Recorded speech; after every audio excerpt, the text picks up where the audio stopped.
বাংলাদেশের জাতীয় নির্বাচন ঘিরে রাজনৈতিক অঙ্গনে আবারও শুরু হয়েছে টানাপোড়েন। মাঠে সক্রিয় দলগুলো এখন মোটামুটি ৪টি স্রোতে ভাগ হয়ে গেছে, আর এর মূল ইস্যু জুলাই জাতীয় সনদ বাস্তবায়ন। বিএনপি, জামায়াত ও এনসিপি, তিনটি প্রধান শক্তি এখন আলাদা অবস্থানে। বিএনপি চাইছে নির্বাচিত সংসদের মাধ্যমে জুলাই সনদের আইনি ভিত্তি দেওয়া হোক। অন্যদিকে জামায়াত সহ ইসলামী দলগুলো এবং তরুণদের দল এনসিপি চাইছে নির্বাচনের আগেই সনদ বাস্তবায়ন করতে হবে। এই মতভেদ থেকেই তৈরি হয়েছে বিভাজন।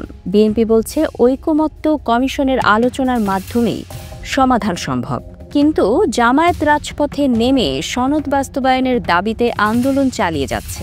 এনসিপি কৌশলগত কারণে আপাতত রাজপথে নেই, তবে নতুন জোটের সম্ভাবনা খতিয়ে দেখছে।